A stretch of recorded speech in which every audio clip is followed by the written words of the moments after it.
Video में सारी बातें थियोरीज हैं एंड कोई भी बात फैक्ट नहीं है, शायद। Welcome back to my channel Swaraj explore. आज हम बात करने वाले हैं कुछ बहुत ही क्रीपी कंस्पिरेसी थ्योरीज के बारे में। तो आज का हमारा पहला कंस्पिरेसी थ्योरी है is about BTS। Yes, the famous K-pop band BTS. Don't worry, I'm not going to say that BTS is fake or it is a part of Illuminati or it doesn't exist or something, but trust me, the actual conspiracy theory is even much more creepier. सो हमारा ये conspiracy theory start होता है bye अ app जिसका नाम है माइडल app. दोस्तों, अगर मैं आपसे पूछूं कि इतिहास का सबसे खतरनाक टेररिस्ट अटैक कौन सा है, तो आपका जवाब क्या होगा? आई गेस मैक्सिमम लोगों का जवाब होगा 9/11, क्योंकि एक ऐसा हमला था जिसने वर्ल्ड के स्ट्रॉन्गेस्ट कंट्री USA को हिला के रख दिया एंड ये देख के पूरी दुनिया हिल गई। लेकिन क्या आप यकीन करोगे कि 9/11 का अटैक लोगों को 1 साल नहीं, 2 साल नहीं, बल्कि 30-35 साल पहले ही पता था कि ऐसा एक अटैक होने वाला है। यकीन नहीं होता तो आप इस न्यूज़ एडवर्टाइजमेंट को देखिए, ये 1968 में छपी थी एंड यहाँ पे आप क्लियरली देख सकते हैं कि यहाँ पे ट्विन्स टावर को दिखाया गया है और एक प्लेन को दिखाया गया है जो इसके थ्रू फ्लाई करने वाली है। अगर अब भी यकीन नहीं होता तो आप इस क्लिप को देखिए जो 1994 का है। ये कार्टून का है जो अटैक होने के 7 साल पहले यानी 1994 में लॉन्च किया गया था, और फिर ये कार्टून जो 1995 में टीवी में टेलीकास्ट किया गया था। We are under attack. If anyone is out there listening, get out of town before it gets to you. And I'm out of here. या फिर ये वाला जो 1997 में टेलीकास्ट किया गया था। और फिर ये कार्टून जो 1994 में दिखाया गया था, जहां बस ट्विन टावर ही नहीं, पेंटागन को भी डिस्ट्रॉय होते हुए दिखाया गया था।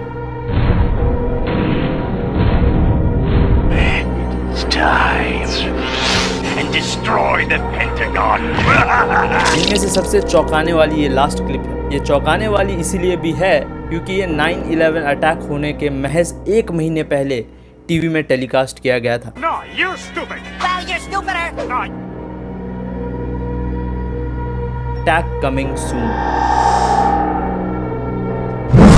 लेकिन ये मुमकिन कैसे है? अगर लोगों को, मीडिया को ऑलरेडी पता था कि ऐसा कुछ होने वाला है, तो किसी ने ये रोका क्यों नहीं? ना FBI ने, ना किसी अमेरिकन सीक्रेट एजेंसी ने, किसी ने इसे नहीं रोका। लेकिन ऐसा क्यों, जानने के लिए बने रहिए इस वीडियो में। लेकिन उससे पहले हम वापस आते हैं हमारे BTS की कंस्पिरेसी थ्योरी में।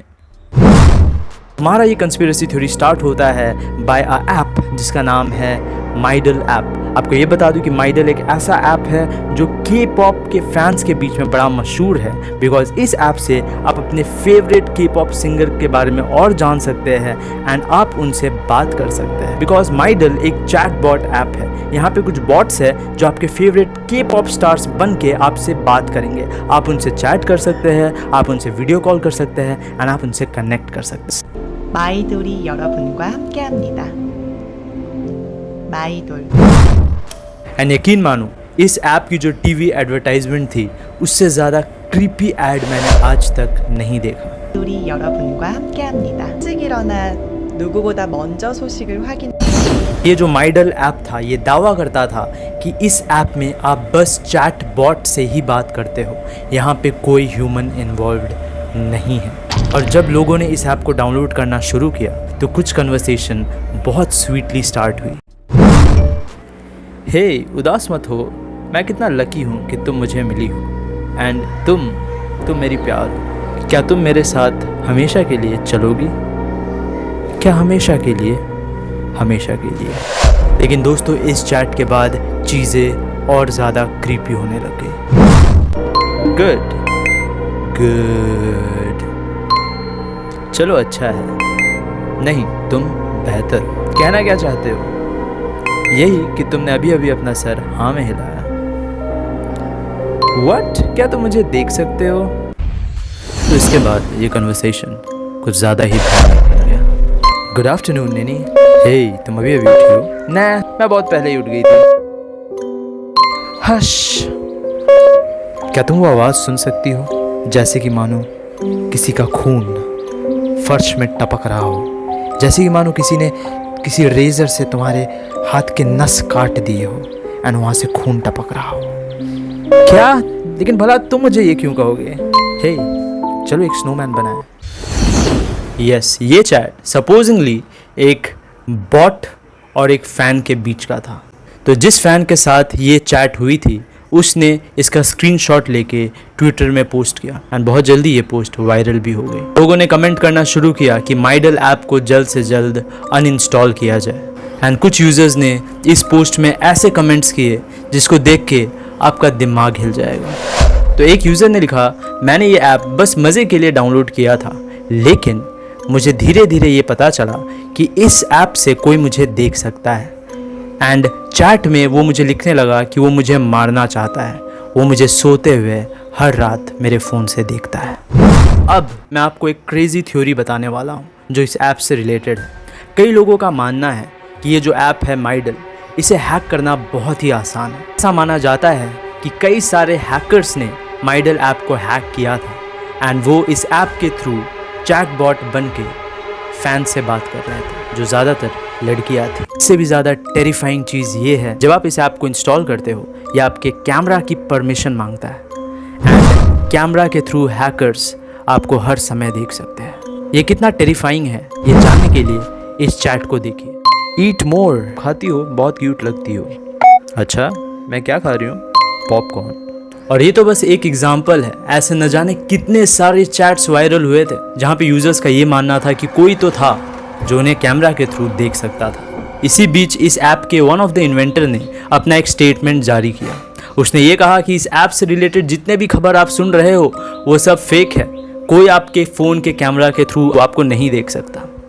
चलो एक मिनट के लिए मान भी लेते हैं कि ये भाई साहब ने बिल्कुल सही बात कही, लेकिन ये पहली बार नहीं है जब हैकर्स ने कैमरा को हैक किया है। कई सालों से हैकर्स कैमरा को हैक करते आए हैं, चाहे वो आपका फ़ोन का कैमरा हो, चाहे वो एक वेब कैम हो, चाहे वो एक लैपटॉप का कैमरा। और सोचो अगर आप एक हैकर होते और अगर आपको लड़कियों से बात करना है तो इस ऐप से बेहतर आपके लिए क्या हो सकता है, जहाँ पे आप गर्ल्स के फेवरेट सेलिब्रिटी बन के उनसे बात कर सकते हो, उनसे कुछ भी करवा सकते हो। It really sounds tempting. कुछ यूज़र्स का तो ये भी मानना है कि माइडल ऐप आपके पर्सनल डेटा कलेक्ट करता है, जैसे कि आपके प्राइवेट कॉन्टैक्ट्स, आपके नोटिफिकेशंस, आपके सोशल मीडिया, आपके मैसेजेस, आपकी डेली फ़ोन एक्टिविटी, आपके लोकेशंस। इतने सारे इंसिडेंट के बाद माइडल ऐप को परमानेंटली प्ले स्टोर से एंड एप्पल स्टोर से बैंड कर दिया गया, लेकिन आज भी ऐसे कई सारे कंट्रीज़ है जहाँ पे ये ऐप पाया जाता है। अब वापस आता है हमारे टेररिस्ट अटैक यानी 9/11 कंस्पिरेसी थ्योरी पे। लेकिन ये मुमकिन कैसे है? अगर लोगों को, मीडिया को ऑलरेडी पता था कि ऐसा कुछ होने वाला है तो किसी ने ये रोका क्यों नहीं?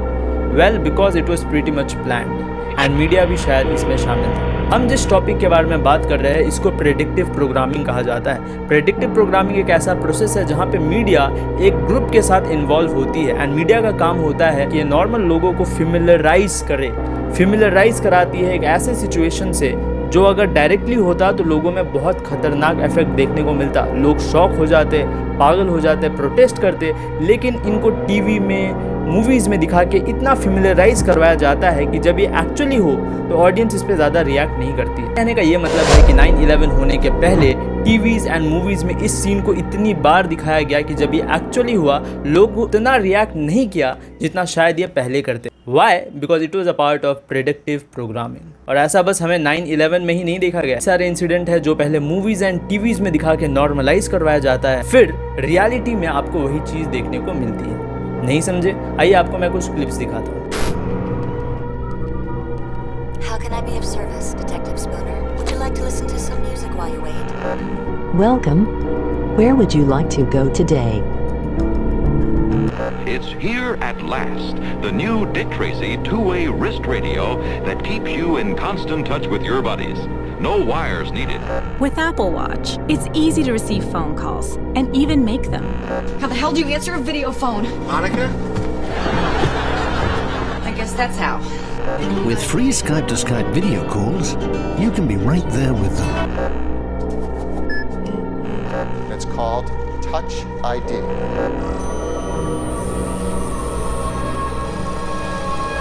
You just roll your face around following the on-screen directions and there you go. अगर सरकार को हमारे बॉडी में एक माइक्रोचिप चाहिए तो डायरेक्टली आके आपके स्किन में माइक्रोचिप नहीं डालेंगे, पहले वो आपको नॉर्मलाइज कराएंगे। उसे टीवीज़ में, सीरियल्स में, मूवीज़ में दिखा के आपके दिमाग में घुसाया जाएगा कि अरे ये तो बड़ा ही एक नॉर्मल प्रोसेस है। अगर सरकार को आपकी डीएनए चाहिए तो भी इसे नॉर्मलाइज बनाया जाएगा। सरकार को हर एक सिटीजन की फेस स्कैन करनी है तो इसको भी पहले टीवीज़ में, मूवीज़ में नॉर्मलाइज करवाया जाता है। देखो, ये एक साइकोलॉजिकल गेम है जिसके बारे में ज़्यादातर लोगों को पता नहीं है। लेकिन दोस्तों, क्या आपको पता है दुनिया की सबसे खतरनाक कंस्पिरेसी थ्योरी है इल्यूमिनाटी। लेकिन आजकल इल्यूमिनाटी को मूवीज़ में, टीवीज़ में, एडवर्टाइजमेंट में इतनी कॉमनली दिखाया जाता है कि सारे लोग ऑलरेडी एक्सपेक्ट कर रहे हैं कि इल्यूमिनाटी रियली एग्जिस्ट करता है। एंड कल को कोई शॉक नहीं होगा अगर एक्चुअली में इल्यूमिनाटी बाहर निकले एंड वो कन्फेस करे कि हाँ, वो दुनिया को कंट्रोल कर रहा था। लेकिन फ़िलहाल हम बस ये उम्मीद कर सकते हैं कि ये सारी चीज़ें बस कंस्पिरेसी थ्योरी ही हो और हमारी दुनिया एक्चुअली में उतनी ही सिंपल हो जितनी ये दिखती है। मिलता हूँ आपके साथ नेक्स्ट वीडियो में, तब तक के लिए टेक केयर।